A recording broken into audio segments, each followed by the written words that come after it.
Hello everyone, welcome back to Dayal book. तो कैसे आप लोग? आई होप आप सारे अच्छे होंगे और पढ़ाई कर रहे होंगे।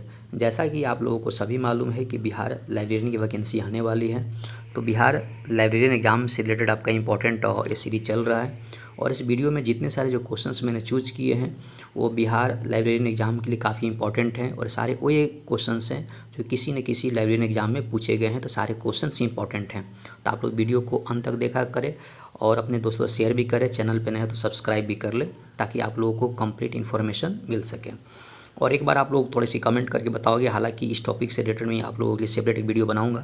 क्या लाइब्रेरियन एग्जाम के लिए स्टेट देना कंपलसरी है, क्योंकि कुछ लोग मार्केट में अफवाह उड़ा रहे हैं। हालांकि मैं इसका एक सेपरेट वीडियो बनाऊंगा ताकि किसी प्रकार कोई कन्फ्यूजन ना रहे। लेकिन मैं आप लोग से एक बात कहना चाहूँगा, आप लोग अपनी तैयारी जारी रखें। वैकेंसी आने वाली है, जो भी होगा देखा जाएगा। सबसे पहले हम लोग पढ़ाई अपना कंटिन्यू करना है, और किसी प्रकार का डाउट हो तो आप ज़रूर मुझे कमेंट कर सकते हो। तो पढ़ाई करते हैं क्वेश्चन नंबर 1 से। पुस्तकालय विश्वविद्यालय का हृदय है, यह कथन किसका है? काफ़ी इंपॉर्टेंट क्वेश्चन है कि जो लाइब्रेरी है किसी भी यूनिवर्सिटी का हार्ट होता है, यह कथन किसका है? और एक क्वेश्चन देखो एग्जाम में पूछे गए हैं। तो इसका जो ऑप्शन है आपका राधा कृष्ण मिशन। काफ़ी इंपॉर्टेंट क्वेश्चन है। राधा कृष्ण, माफ़ कीजिएगा, राधा कृष्ण कमीशन। तो राधा कृष्ण कमीशन के अनुसार जो पुस्तकालय है किसी विश्वविद्यालय का हृदय है। चैनल पर नए हो तो सब्सक्राइब कर ले, लाइक कर लें और शेयर भी करते रहें साथ में। नेक्स्ट क्वेश्चन है क्वेश्चन नंबर 2। इंदौर के शासकीय अहिल्या केंद्रीय पुस्तकालय के भवन को किस नाम से भी जाना जाता है? ये भी क्वेश्चन एग्जाम में पूछे गए हैं। तो इसके ऑप्शन है आपका सफ़ेद कोठी। काफ़ी इंपॉर्टेंट क्वेश्चन है। यानी इंदौर के शासकीय अहिल्या केंद्रीय पुस्तकालय जो भवन है उसको जाना जाता है सफ़ेद कोठी के नाम से। इसके बाद जो नेक्स्ट क्वेश्चन है जो काफ़ी इंपॉर्टेंट क्वेश्चन है, महाविद्यालय पुस्तकालय किस श्रेणी में आते हैं? तो ऑप्शन इसका सी है, शैक्षणिक पुस्तकालय। यानी महाविद्यालय जो पुस्तकालय है यानी कॉलेज का जो लाइब्रेरी होता है वो किसके अंतर्गत आता है? शैक्षणिक पुस्तकालय। आगे बढ़ते हैं नेक्स्ट क्वेश्चन की तरफ, जो क्वेश्चन नंबर आपका 4 है। उच्च शिक्षा के लिए सूचना साक्षरता सक्षमता मानक किसके द्वारा तैयार किया जाता है? ये काफ़ी इंपॉर्टेंट क्वेश्चन है। तो इसके जो ऑप्शन, करेक्ट ऑप्शन है आपका ऑप्शन डी है, ACRL। और ACRL का जो फुल फॉर्म है association of college and research library. इसके बाद AASL, इसको पूरा नाम बोलते हैं American association of school libraries. उसके बाद IFLA यानी international federation of library institutions. SCONUL का मतलब क्या होता है? Society of college and national and university libraries. इसके बाद जो नेक्स्ट क्वेश्चन है क्वेश्चन नंबर 5। विभिन्न प्रकार के संगठनात्मक चार्ट विभिन्न प्रकार के पुस्तकालयों के लिए है या नहीं? ये भी क्वेश्चन पूछा गया है। तो इसके जो ऑप्शन है यस, हाँ।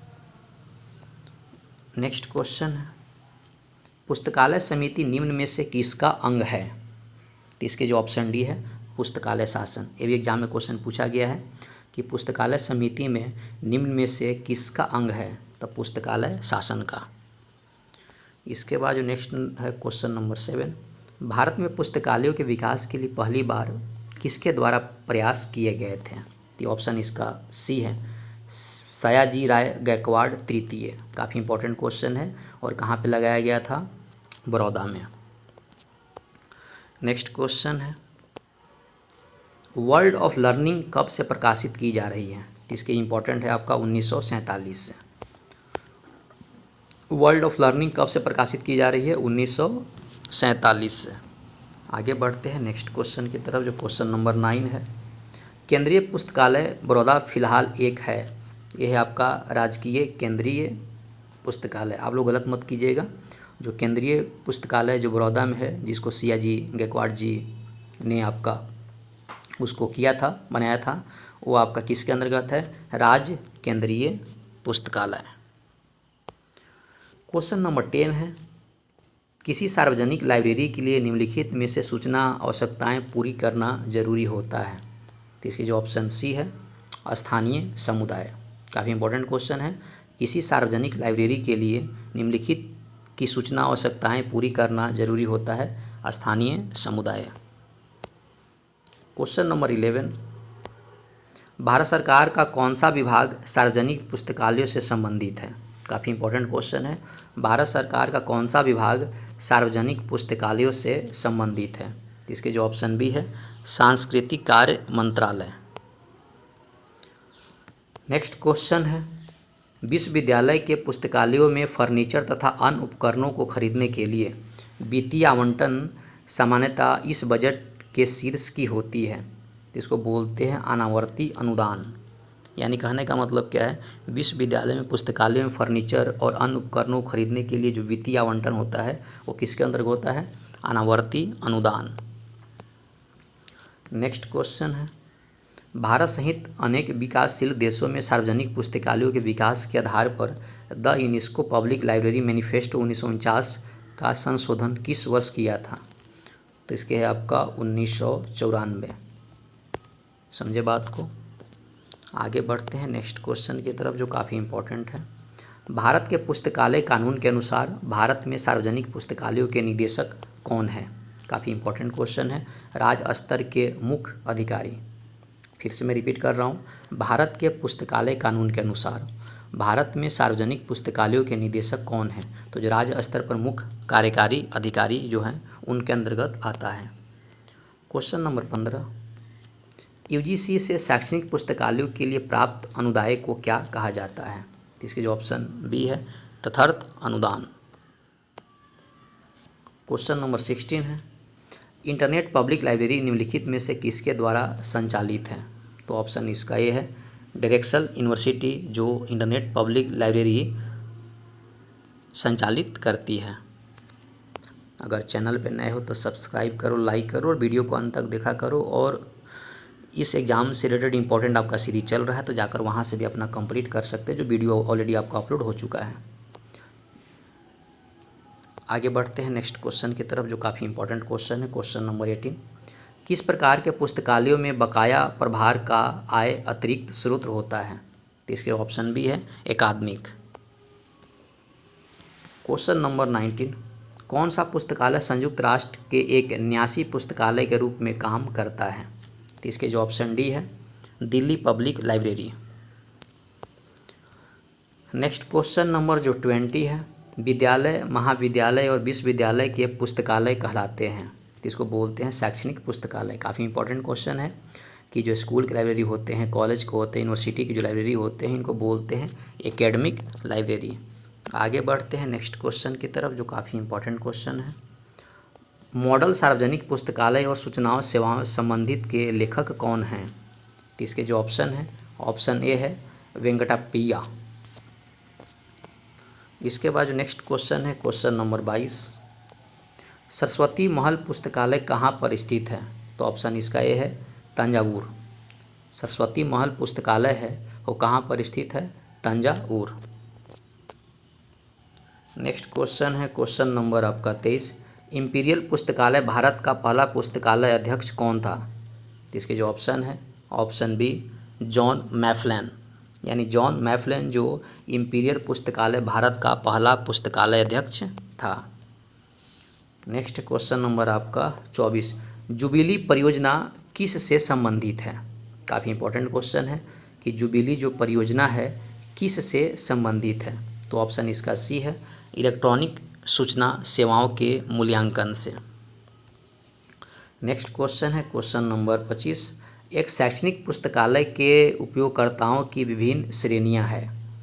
इस जो श्रेणियां कौन कौन सा है? संकाय सदस्य, शोध विद्वान, छात्र और प्रशासनिक कर्मी। नेक्स्ट है क्वेश्चन नंबर आपका 26, खुदा बख्श ओरिएंटल सार्वजनिक पुस्तकालय पटना की जो स्थापना हुई थी कब हुई थी? ये काफ़ी इंपॉर्टेंट क्वेश्चन है, 1891 में। और खुदा बख्श, फिर से मैं रिपीट कर रहा हूँ कि खुदा बख्श जो ओरिएंटल जो लाइब्रेरी है ये आपका पटना में स्थित है और इसकी जो स्थापना हुई थी 1891 में हुई थी। आगे बढ़ते हैं नेक्स्ट क्वेश्चन की तरफ। 27 में, किसने कहा था कि सर्वाधिक ग्रंथालय की जिम्मेदारी और स्थानीय और राष्ट्रीय प्राधिकरण की है? इसका समर्थन निश्चित निधानों और वित्त पोषण राष्ट्रीय और स्थानीय सरकारों द्वारा किया जाना चाहिए। तो ऑप्शन डी है यूनेस्को घोषणा पत्र। क्वेश्चन नंबर आपका 28 है, इनसाइक्लोपीडिया ब्रिटेनिका के अंतिम मुद्रण संस्करण का प्रकाशन कब हुआ था? 2010 में।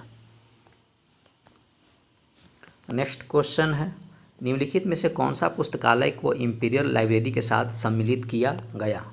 तो ऑप्शन इसका बी है, royal public library Kolkata. Question number 30 है, कोलकाता पब्लिक लाइब्रेरी की स्थापना मुख्य रूप से किसकी पहल पर की गई थी? तो ऑप्शन इसका सी है, J.H. स्कॉट क्यूलर। काफ़ी इंपॉर्टेंट क्वेश्चन है। कोलकाता पब्लिक लाइब्रेरी की जो स्थापना हुई थी किसके पहल पर की गई थी? J.H. स्कॉट क्यूलर।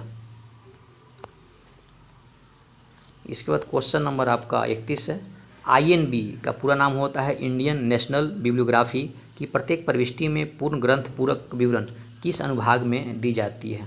तो इसके ऑप्शन इसका ये है, वर्गीकृत। फिर से मैं रिपीट कर रहा हूँ, INB की प्रत्येक प्रविष्टि के पूर्ण ग्रंथ का पूरक वर्गीकृत अनुभाग में दी जाती है।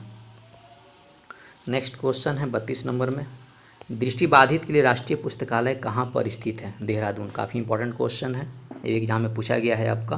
दृष्टिबाधित के लिए राष्ट्रीय पुस्तकालय कहाँ पर स्थित है? देहरादून। नेक्स्ट क्वेश्चन है क्वेश्चन नंबर 33, भारत के किस राज्य में राष्ट्रीय ग्रंथालय स्थापित है? पश्चिम बंगाल। भारत के किस राज्य में राष्ट्रीय ग्रंथालय स्थापित है?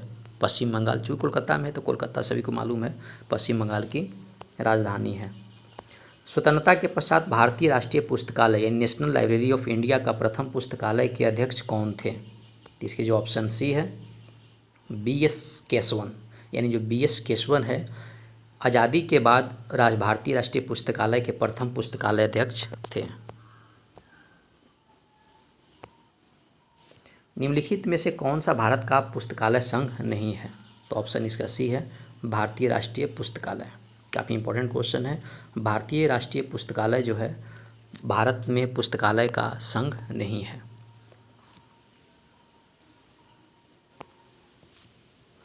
किस वर्ष में इंपीरियल लाइब्रेरी कोलकाता का नाम परिवर्तित किया गया? तो ऑप्शन बी है, 1948 में इंपीरियल लाइब्रेरी कोलकाता का नाम परिवर्तित किया गया। क्वेश्चन नंबर आपका 37, जनता के लिए भारत के राष्ट्रीय पुस्तकालय किसके द्वारा खोला गया? ये काफ़ी इंपॉर्टेंट क्वेश्चन है कि पब्लिक के लिए भारत का जो राष्ट्रीय पुस्तकालय है जो कोलकाता में है वो कौन खोला था? तो मौलाना अबुल कलाम आज़ाद। नेक्स्ट क्वेश्चन है क्वेश्चन नंबर 38, पुस्तकालय का सही वर्गीकरण का प्रकार क्या है? तो इसका जो करेक्ट आंसर है आपका पब्लिक, एकेडमिक और स्पेशल। पुस्तकालय के वर्गीकरण का अगर देखा जाए प्रकार क्या है? पब्लिक, एकेडमिक और स्पेशल। भारत के संविधान का खंड कौन सा राष्ट्रीय पुस्तकालय की स्थापना से संबंधित है? 62। भारत के संविधान का कौन सा जो खंड है यानी आपका यानी खंड 62 के अनुसार है ना राष्ट्रीय पुस्तकालय की स्थापना संबंधित है। 40 नंबर में है, केंद्र सरकार द्वारा केंद्रीय स्थान पर स्थापित पुस्तकालय को क्या कहा जाता है? तो यह आपका राष्ट्रीय पुस्तकालय। फिर से, केंद्र सरकार द्वारा केंद्रीय स्थान पर जो स्थापित जो पुस्तकालय है उसको क्या बोलते हैं? उसको बोलते हैं राष्ट्रीय पुस्तकालय। क्वेश्चन नंबर 41 है, अनौपचारिक आत्म शिक्षा किस तरह के पुस्तकालय में संभव है? तो ऑप्शन ए है, सार्वजनिक पुस्तकालय। अनौपचारिक आत्म शिक्षा किस तरह के पुस्तकालय में संभव है? तो ये सार्वजनिक पुस्तकालय। 42 नंबर में है, INB यानी इंडियन नेशनल बिब्लियोग्राफी की आवधिकता क्या है? तो इसके जो ऑप्शन है, ऑप्शन बी है आपका मंथली।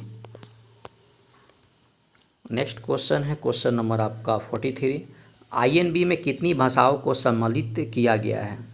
यानी INB में कितनी भाषाओं को सम्मिलित किया गया है? 14। नेक्स्ट क्वेश्चन है क्वेश्चन नंबर 44, कौन मेरा सार्वजनिक पुस्तकालय कहाँ पर स्थित है? चेन्नई। ये काफ़ी इंपॉर्टेंट क्वेश्चन है। कौन मेरा जो सार्वजनिक जो पब्लिक जो लाइब्रेरी है कहाँ पर स्थित है? चेन्नई। नेक्स्ट क्वेश्चन है, राष्ट्रीय पुस्तकालय मिशन की स्थापना किस वर्ष की गई थी? 2012 में। काफ़ी इंपॉर्टेंट क्वेश्चन है। 2012 में राष्ट्रीय पुस्तकालय मिशन की स्थापना की गई थी। नेक्स्ट क्वेश्चन है 46, कौन सा पुस्तकालय प्रकाशित की गई प्रत्येक पुस्तक में एक निःशुल्क कॉपी प्राप्त करने के लिए कानूनन हकदार है? तो ये आपका निक्षेपागार पुस्तकालय। यानी कौन सा पुस्तकालय प्रकाशित की गई प्रत्येक पुस्तक की एक निःशुल्क कॉपी प्राप्त करने के लिए कानूनी हकदार है? वह है आपका निक्षेपागार पुस्तकालय। नेक्स्ट क्वेश्चन है 47। आयुर्विज्ञान पुस्तकालय यानी इंडियन मेडिकल लाइब्रेरी कहाँ पर स्थित है? तो ये आपका है दिल्ली। समझे बात को, आयुर्विज्ञान जो पुस्तकालय है कहाँ पर स्थित है? दिल्ली। नेक्स्ट क्वेश्चन है इंडियन लाइब्रेरी रिव्यू का ब्लॉग क्या है? तो इसको बोलते हैं भारतीय राष्ट्रीय पुस्तकालय कोलकाता। क्वेश्चन नंबर 19 है भारतीय राष्ट्रीय संदर्भ ग्रंथ सूची में खंडों की कंप्लीट पीढ़ी की शुरुआत कब से की गई थी? 2000 में। नेक्स्ट क्वेश्चन है भारत में राष्ट्रीय पुस्तकालय सप्ताह कब मनाया जाता है? 14 से 20 नवंबर को। राष्ट्रीय पुस्तकालय मिशन का पूर्ण गठन कितने वर्षों बाद किया जाता है? 3 वर्षों के बाद। राष्ट्रीय पुस्तकालय मिशन का जो पूर्ण गठन है कितने वर्षों बाद किया जाता है? 3 वर्षों में। INB भारतीय राष्ट्रीय ग्रंथ सूची में शामिल भाषा पुस्तकों की संख्या कितनी है? 14। इनमें से कौन सी राष्ट्रीय पुस्तकालय काम नहीं है? तो इसका ऑप्शन बी करेक्ट है, युवा पुरुषों और महिलाओं को विभिन्न क्षेत्रों में व्यापक और गहन समझ देना। भारत राष्ट्रीय ग्रंथ सूची में किस प्रकार की सूची है? गणनात्मक। इंपीरियल लाइब्रेरी एक्ट से संबंधित वायसराय कौन थे? Lord Curzon. काफ़ी इंपॉर्टेंट क्वेश्चन है।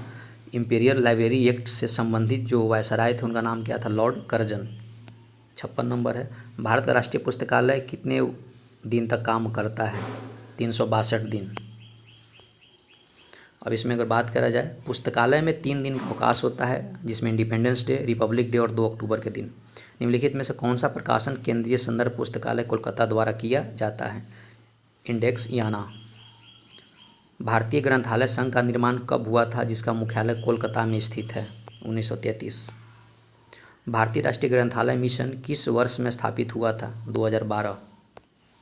एप्लीकेशन प्रोग्राम इंटरफेस यानी API एप्लीकेशन प्रोग्राम इंटरफेस भाषा का प्रयोग किसके लिए किया जाता है? तो इसका ऑप्शन है ग्राफिकल यूजर इंटरफेस के द्वारा एप्लीकेशन प्रोग्राम इंटरफेस का यूज किया जाता है। तो दोस्तों इस वीडियो में हम लोगों ने कवर किए important questions Bihar librarian exam से रिलेटेड। आई होप आपको ये वीडियो पसंद आया होगा, तो लाइक करें, सब्सक्राइब और शेयर भी करें। और बिहार लाइब्रेरियन एग्जाम से रिलेटेड अगर किसी प्रकार का डाउट हो, किसी प्रकार का कंटेंट चाहिए, जिस टॉपिक भी अगर आप लोगों को वीडियो चाहिए, मैं आप लोगों के लिए रेडी हूँ। बशर्ते आप लोग काम करना है, कमेंट करना है, मैं आप लोगों के लिए अवेलेबल रहूँगा। तो आप लोग पढ़ाई करते रहें। All the very best. Thank you. मिलते हैं नेक्स्ट वीडियो में। धन्यवाद।